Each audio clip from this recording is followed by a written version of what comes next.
자, 나부 보행을 한번 같이 자세히 보도록 하겠습니다. 그래서 원래는 제가 어디서 인터넷을 구한 것 같긴 한데, 이거를 한글로 이렇게 번역이 되어 있고 각주에다가 들어가 있습니다. 원래 책은 제가 쓰고 있는 책은 여기 나중에 아마 여러분한테 PDF로 무료로 다 나눠줄 건데, 이 쓰고 있는 이 한자가 다 각주로 처리를 했거든요. 그런데 제가 원전 강독을 하고 있기 때문에 갑자기 이거를 위로 꺼내가지고 한자를 읽고 해석하면 어떨까라는 생각이 들어서 갑작스럽게 이걸 한자로 바꾸어서 한자를 밖으로 꺼내서 한자를 읽도록 하겠습니다. 그래서 갑자기 제가 많은 준비가 없이 하다 보니까 물론 한자를 찾아놓긴 했어요. 그런데 막히면 인터넷 사전을 찾아가면서 하나씩 하나씩 보도록 하겠습니다. 제가 한문하고 이거하고 비교를 해보지 않았어요. 그러니까 한번 틀린 부분이 있더라도 같이 하나씩 하고 시간을 더 들더라도 원문 강도를 하도록 하겠습니다. 자, 갑자, 을죽, 해중금. 갑자와 을죽은 해중금. 자, 해중금은 뭐죠? 바다해 가운데쯤 금이죠. 바다에 있는 금이다. 바다에 있는 금이 뭡니까? 언뜻 생각나는 게 그 대왕암인가요? 그 지증왕인가? 뭐죠? 그 신라 시대 그 왕이 바닷가에 있는 그 왕 무덤 있죠. 그것처럼 이제 금이 바위니까 바닷가에 있는 바위니까 뭐 독도나 뭐 이런 거 되겠죠. 큰 게 있는 게 그런 거 생각해 보면 될 것 같아요. 갑자을축이 왜 해중금인지 자 이를 볼게요. 요 이는 모르겠어요. 뭐뭐로서인데 자 요거는 그냥 넘어가겠습니다. 생략하고 자 속수 자는 속하다 어디에 속하죠? 물이죠. 그렇죠? 자수라고 그러죠. 우리가 자는 물에 속한다. 우, 위, 호 또는 뭐가 되죠? 호수가 되기도 하다. 그렇죠? 이 수는 또랑물부터 안개부터 바닷가부터 호수부터 다 수죠. 그런데 이제 그게 우리가 천간에서 임수는 바다나 호수를 의미하고 개수는 뭐 또랑물, 이슬, 안개 이런 걸 의미하는데 자 우리가 이 자수는 양의 수죠. 근데 어쨌든 이 자수는 수에 속하는데 바다가 된다. 그렇죠. 호수가 된다. 호수 호자니까 또자 위 수왕지지 그리고 수가 아주 왕한 그러한 지가 된다. 지지가 된다. 그렇죠? 수가 아주 왕아주 자수는 물이 많습니다. 겸하여 또는 더불어서 금사어자 금은 자에서 죽는다. 이 자수에서 금은 죽는다. 묘어축 축에서 뭐죠? 묘지가 되고 그렇죠? 수왕이 금사묘 수가 왕하나 금은 죽고 묘지가 된다. 수군 그러니까 얘가 이제 이가 역접 의미로 보면 될 것 같아요. 수는 왕하지만 금은 사지가 되거나 묘지가 된다. 그러한 까닭에 뭐라고 했다? 가로사대 해중지금야라. 그래서 바다에 있는 금이다. 그러니까 물은 왕한데 금은 뭐예요? 죽는 거죠. 금은 지금 현재 약한 거죠. 사한 아닌 묘이기 때문에 그래서 바다 가운데 있는 금과 같은 것이다. 이게 이제 어쨌든 이게 이제 축을 금으로 본 것 같은데 어쨌든 또 가라사대 뭐냐면 기재 포장 그 기가 그 포장 속에 있고 그쵸? 기가 포장되어 있고 그 다음에 뭐뭐 하게끔 한다 사역음이죠. 극성하게 아주 극에 달하게 되는 즉 침잠이 잠길 진짜 잠수할 잠이죠. 이게 잠길 잠. 그러니까 그렇게 하는즉 기가 포장되어 있는 속에 있고 그래서 그게 극에 달하면 침잠하게 된다. 잠잠하게 저기 들어가게 된다. 그래죠. 그래서 이 갑자을축 해중금은 갑자 이게 정확히 보면 갑자는 뭐냐면 천간은 목이죠. 갑목이죠. 자수는 수고 그러니까 밑에 수가 있는 나무고 그 다음에 을축은 축축한 토에 있는 을목이에요. 작은 나무 그런 것은 이제 겨울철에 자수나 을축 같은 경우는 봄이 아니죠. 겨울이기 때문에 갑목이나 을목은 어떻게 보면 좀 약한 그러한 약하죠. 겨울에 자월이나 추월 달에 갑을은 굉장히 추운 한냉에 있는 나무라서 굉장히 약하다. 그런 의미에서 보면 이 금도 아까 금이 여기서 사나 묘라고 그랬죠? 이 사나 묘에 들어간 것처럼 약하고 수는 뭐예요? 아주 왕하죠. 그래서 왕하기 때문에 이 자축은 뭐예요? 겨울철에 해자축은 뭐예요? 겨울의 수는 제때인 거죠. 제때입니다. 근데 간목은 봄에, 그 간목이나 을목은 봄에 강하고 겨울에는 약하죠. 그렇기 때문에 이 간목이나 을목은 땅 위에 있는 나무긴 나무인데 굉장히 약해 보인다. 그거를 빗대어서 바다, 왕한 그 물 가운데 있는 그 약한 금처럼 이렇게 비유를 한 게 아닌가 이렇게 싶어요. 어쨌든 이걸 보면 그런 의미로 해석된 게 아닌가라는 생각이 들어요. 제 생각입니다. 개인적인 생각. 자, 이자 속수 우위호. 자수는 자는 수에 속하고 또한 호수가 된다. 우 또한 위수 왕지지. 또한 수가 왕하는 그러한 지에 속한 지의 지가 된다. 겸하여 사어자. 금은 사에서 죽고 사지고 그 다음에 묘축 금은 축에서 뭐죠? 무덤이다. 묘에 속한다. 묘가 해당된다. 그래서 수왕 물은 왕하지만 금사묘 금은 사나 묘에 해당된다. 고로 가라사대 뭐라고 하냐면 해중지금야라. 그래서 큰 바다 가운데 있는 그 연약한 금과 같은 형국이다. 그런 의미로 이해하시면 좀 이해가 될 것 같긴 해요. 우알 또 가라사대 기재 포장 그 기가 포장되어 있는 곳에 있고 그리고 뭐뭐 하게 하는 즉 극을 하게 하는 즉 뭐뭐 하게 하다 사역음이에요. 뭐뭐 하게 하다 그게 극을 달하게 하는 즉보다 침잠 잠기어서 잠기게 된다 그 말이죠. 그런 의미로 보면 될 것 같아요. 해석은 여러분들이 한번 보시면 될 것 같아요. 자, 두 번째 병인 정묘 노중화. 자, 병인 정묘는 노가 이제 이게 화로 노자인가요? 화로 노자 같은데 중화 화로 가운데 있는 불이다. 그런 의미로 보여요. 그럴 수밖에 없겠죠. 자, 병화 정화는 뭐예요? 우리가 오행상 화입니다. 밑에 인묘가 있죠. 나무죠. 인목, 묘목. 그러면 위에 불이 있는데 밑에서 목이 있으니까 어때요? 화를 타겠죠. 그러면 이게 난로 속에 있는 불과 같다. 한번 찾아볼까요? 이게 난로 화로로 맞죠? 화로로 화로 난로. 그래서 난로 속의 불과 같다. 이해가 되죠? 병인 정묘는 이해가 됩니다. 밑에 나무로 막 떼고 위에 병정은 불길이니까 뜨겁다. 그래서 난로에다가 나무를 넣고 불을 떼는 것과 같다. 이렇게 생각하시면 병인 정묘 노중화 딱 이해하기 쉽죠? 아까 갑자을축은 뭐예요? 추운 자월 추월에 갑을 나무니까 외로 약간 싼 느낌 들죠? 그래서 사중금 해중금이죠. 바닷 가운데 있는 금이다. 이렇게 이해가 되고 자 병인정묘는 노중하다. 한번 읽어볼게요. 이윈이 삼양. 자 이는 삼양이죠. 자가 뭐예요? 일량이죠. 자수가 일량이 시작이 됩니다. 그래서 자축인 세 번째죠. 그러니까 삼양이 되고 묘위 사양. 묘는 네 번째 양이 된다. 화기득이 화가 이미 기자죠. 이미 자리를 얻었다. 그러니까 화가 뭐 제자리를 잡았다 그런 말이죠. 우 또한 위되다. 뭐가 인묘지묘, 인목과 묘는 목이죠. 인목과 묘목의 나무가 생지, 지는 뭐겠죠? 화겠죠? 화를 생해준다. 그죠? 목생화로 화를 생해주죠.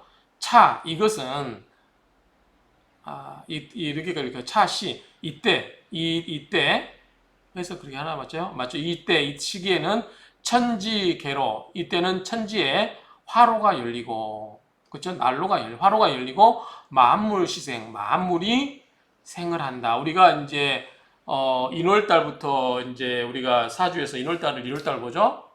그렇죠? 2월 4일 입춘이 있는 인월을 그때 봅니다. 입춘이 지난 다음에 그때부터 만물이 이제 소생하니까 그래서 만물이 시작을 한다. 시작할 시자죠. 뭐를 생을 시작한다. 살기 시작한다 그 말이죠.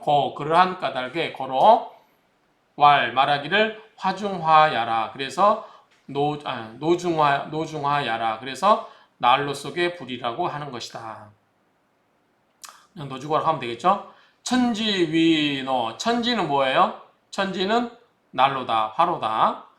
그러니까 하늘과 땅은 화로고 그 사이에 있는 그 만물들이 싹이 다라는 거죠.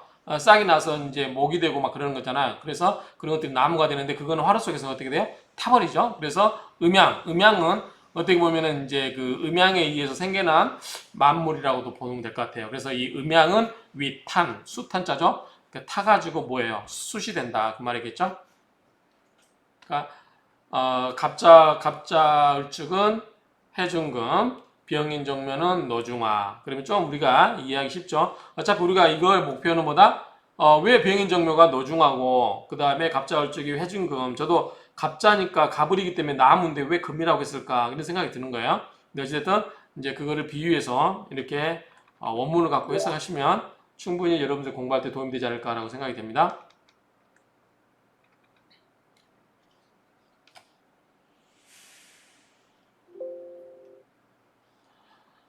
그 다음에 세 번째 무진기사 대림목. 자, 무진기사는 지는 3월달이죠. 사는 4월달. 늦봄과 초여름에 무토, 기토. 그러면은 땅이죠. 무토는 큰 땅, 기토는 작은 땅. 그러면은 4월, 5월 달에, 3, 4월 달에 큰 땅이니까 거기에 뭐가 자라겠어? 큰 나무가 자랄 수 있겠죠. 대림은 큰 목. 이렇게 생각하면 될 것 같아요. 자, 왜 대림목이라고 하는지 이유를 볼게요. 이진이 원야라. 진토는 이제 봄의 끝자락에 있는 토기이기 때문에 진토는 위원야, 원래 원야, 들판이다 그 말이죠. 들판, 원래 들판이고 사위 유강, 사위는 가장 여름에 맞나요? 사위가 5가 가장 덥죠. 사위가 유광 여섯 번째 인묘진 자축 인묘진사 사가 여섯 번째죠. 그래서 여섯 유광이고 목지 유광 목이 유광에 이르렀다. 그러면은 가장 이제 양이 활성화된 그런 목의 여섯 개에 이르게 되면 그런즉 지가 뭐죠? 가지지자죠. 줄기 가지가 꽃뿌리 뭐지? 영화롭고 번성하고 이거는 엽이죠. 나뭇잎요? 여기 무성할 무자. 그러니까 가지가 영화롭고 낙엽이 무성하다. 그러면 이때 녹음이 가장 우거지고 해서 나무가 가장 왕성하게 잘 자란다 그 말이겠죠. 이 3, 4월 달에 이 무성 그래서 이 무성하고 무성지 대림목이라 그래서 이 무성하는 그러한 큰 대림목이 되는 것이다. 대림목이 무성하게 되는 것이다. 그 말이죠. 대림목이 되고 이 생원야 지간 원래 들판 지간 그러한 사이에서 이게 이제 생해지겠죠. 산다는 얘기죠. 그러므로 고왈 대림목냐라. 그래서 이것을 대림목이라 했다. 성파 이게 뿌릴 파자죠. 소리가 퍼집니다. 소리가 뿌려져요. 구천이면 9개 하늘이에요. 9개 하늘. 그래서 사방간대로 소리가 퍼진다 정도로 이해하면 될 것 같아요. 소리가 구천까지 퍼지고 뿌릴파 음생 만경 음이 이제 자라죠. 원래 6개의 양이 다 자라면 이제 모든 그 양의 기운이 구석구석 퍼지고 음의 기운이 자라기 시작하고 만경 이제 만가지가 뭐예요? 이거는 점으로 간다 그런 말이죠. 음이 생하면서 마무리 점으로 간다. 기울경 일환경이네. 기울경 앞에 사람변이 하나 더 있겠죠? 일환경 잠깐경. 그래서 어쨌든 이제 3, 4월이 되면 이 큰 나무 그러니까 무진기사 대림목 이렇게 한번 우리가 유추 해석해 볼게요. 그러면 갑자울쭉 해중금 그 다음에 갑자울쭉 해중금 병인정묘 노중화 그 다음에 무진기사 대림목 이제 좀 이해되시죠? 여기까지는 이렇게 하면 그 다음에 경호신미 노방토는 도로 그러니까 길로 짜죠. 길로 겹방짜죠. 길로 곁에 있는 토다. 경호신미는 도로가 옆에 있는 땅이다. 이게 무슨 말일까요? 노방토가 이게 노자가 도로 방자가 겹방자 맞죠? 한번 볼까요? 네, 겹방자 맞습니다. 그러니까 왜 그런지 한번 해석을 볼게요. 자,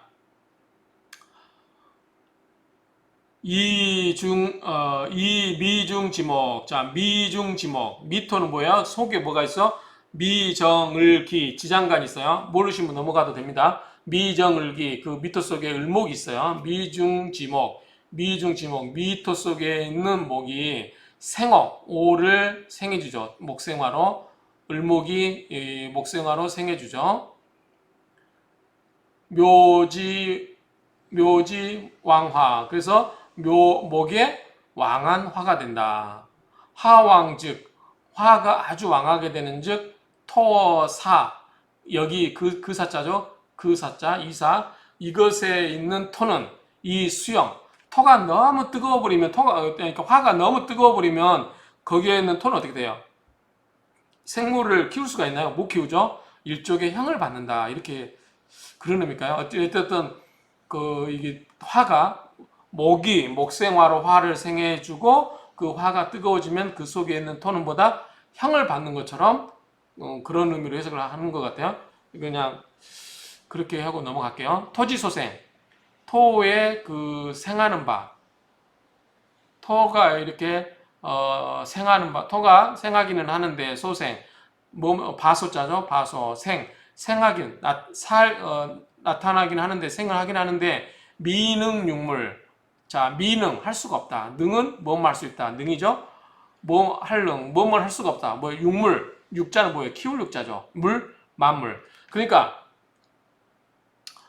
경호신미 이때는 그 불이 막 뜨거워가지고 그 목생화로 뜨겁게 해서 우리가 이제 흙을 불로 다 태워버리면 그 화에 있는 그런 모든 성분들이 타버리고 바짝 말라서 생물을 키울 수가 없어요. 그렇죠? 그래서 미능육물, 그래서 그런 뭐죠? 이게 만물을 키울 수가 없고, 미자는 이제 약간 부정의 의미가 있죠. 그래서 마치 뭐뭐 같다. 오히려 이루 그자인데 이제 여기서 비유해요. 마치 뭐뭐 같다. 노방토야라. 마치 길가에 있는 토와 같다. 좀 이해되나요? 길가에 있는 토가 생물을 못 키우나요? 노방토야라. 노방에 길가에 있는 토와 같다. 장, 2급시, 장차, 그 말이죠. 장차. 해석을 그렇게 했나요? 장차, 2급시, 그 시간에 미치면, 그 시간에 이르려면, 어를 승자죠. 어를 승, 두터울루, 실을 제, 나무목. 그러니까, 두텁게 오르고 나무를 실은다. 그때쯤 되면 그 시절이 되면 그 시간대가 되면 두텁게 오르고 나무를 심는다. 그런데 다 불이목 그렇지만 많은 경우에 불희목 나무를 반가워하지 않는다.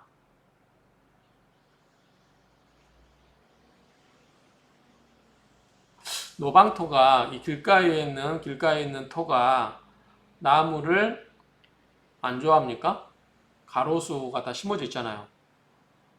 이해가 잘 안 됩니다. 이게 토가 시절에 해석을 볼까요? 토가 시절에 이르러서 장성하면 두텁게 목을 실을 수 있지만 목이 많으면 좋아하지 않는다. 그러니까 길가에 있는 그 가로수 길가에 있는 그 토는 어느 정도의 나무는 커버가 되지만 너무 많은 나무는 좋아하지 않는다. 그런 의미로 보면은 어쨌든 이 노방토는 경호신미는 노방토처럼 크게 그게 화가 불에 의해서 달궈진 토이기 때문에 만물을 키우기 좋아하지 않는 것은 길가에 있는 그 토지 길에 있는 토들이 길가에 있는 땅에서 많은 나무들이 자라는 걸 좋아하지 않는 것과 같다. 이렇게 이유를 하고 넘어가겠습니다. 자, 5번 보겠습니다. 너무 진도가 늦어지는데 이렇게 하면 자, 임신계유 건봉금 임신계유 자, 신금 위에 수죠. 임수와 개수죠. 임수, 개수 둘 다 물이고요. 신금 수니까 밑에가 금생수로 물이 콸콸 넘쳐나는 형국이죠. 그냥 샘에서만 물이 콸콸 넘쳐나는 형국으로 보여져요. 자, 건봉금은 뭐냐면 자, 금은 물이 있어야 그 칼을 휘둘 수 있어요. 그래서 그런 의미로 보시면 건봉금, 칼금자 이게 봉자가 뭡니까? 칼날봉. 금, 그러니까 칼날봉처럼 뾰족한 걸 의미하겠죠? 자, 한번 볼게요. 자, 신유 금지 정의, 요건 다 아시죠? 신금과 유금은 다 금의 바른 위치다. 그러니까 신금, 유금 다 아시죠? 오행상. 겸, 임관신, 그리고 겸하여서 뭐다? 더불어서 신의 임관에 있다. 신에서 임관하고 제왕, 왕인 유금에서 제왕이다. 그렇죠? 신금이 임관하고 그 다음에 유금이 제왕이다. 그러니까 금의 기운이 가장 왕성한 거는 이제 유금으로 보는 거죠. 금기 생왕, 이미 금이 왕을 생하였다. 왕함이 이르렀다. 그 말이죠. 생하여 왕에 이르렀다. 즉 그런즉 성강의라 진실로 강 아주 내유 유강할 때 아니죠?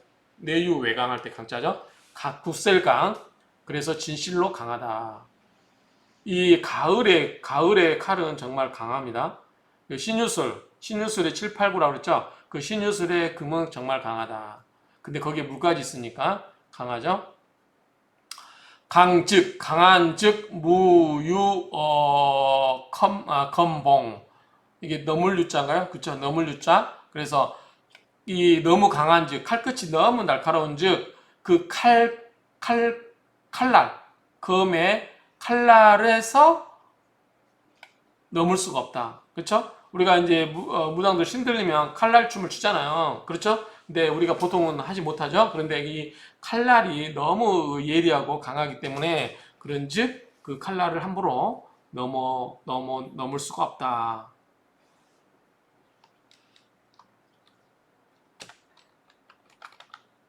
제가 이게 원문을 한글본을 안 보다 보니까 강의 해석하면서 보니까 좀 부분이 있어서 수정했습니다. 가끔 이렇게 할 거예요. 제가 밀서 안 보다 보니까 그러함으로 말하기를 가라사대 검봉금야라. 그래서 칼날 끝에 있는 금과 같은 것이다. 그래서 임신계유는 뭐다? 검봉금. 그래서 검봉금이다. 홍광, 자 붉은 빛이 쏠사자죠. 쏩니다.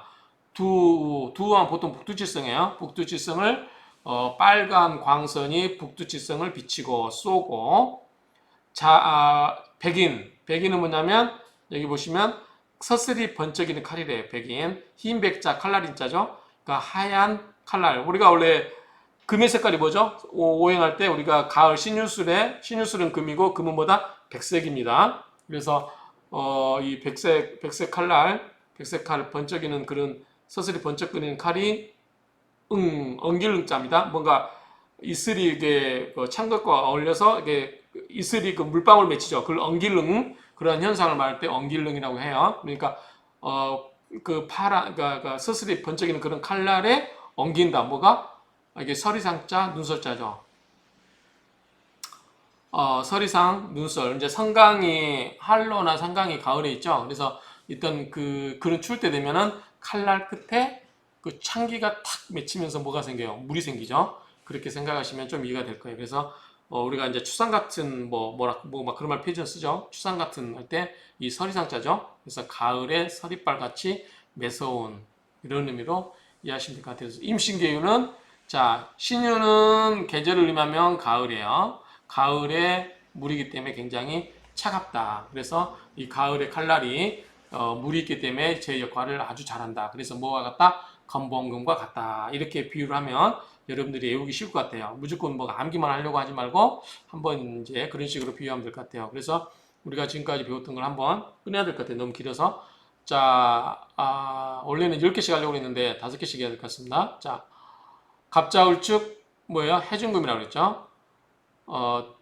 큰 바다에 외로이 떠 있는 금처럼 금이 여기서는 강하지 않다고 그랬어요. 약하다고 그랬어요. 그런 것처럼 겨울철에 자축 그런 겨울철에 있는 감목, 을목은 굉장히 차갑다. 그래서 해중금처럼 약한 나무를 빗대어서 해중금이라고 한 것 같다. 이렇게 이야기를 했고 갑자울축 병인정묘.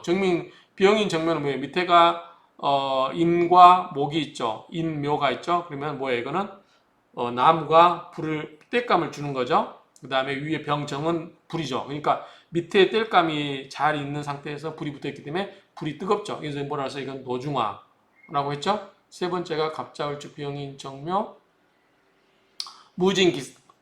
무진기사. 자, 무진기사는 무토와 기토는 땅이고 밑에 짓는 3월달이죠. 봄의 끝자락 사는 초봄, 아니 초여름. 그렇기 때문에 가장 이 적정한 온도 상태에서 나무들이 크게 자랄 수 있다. 그래서 무진기사 때는 보다 큰 나무가 자랄 수 있는 상태. 그래서 대림목 이렇게 외우시면 될 것 같고 무진기사, 경호신미. 경호신미는 뭐죠? 경호신미는 5월달과 미월달에 경금이기 때문에 너굴너굴해서 약해요. 자, 여름에 금은 약합니다. 그래서 그 뜨거운 때학교 때는 우리 철길 같은 게 붓기도 하고 늘어지기도 하죠. 그런 것처럼 이게 경호신미는 금의 기운이 제대로 발휘할 수가 없어요. 그래서 너방토 맞죠?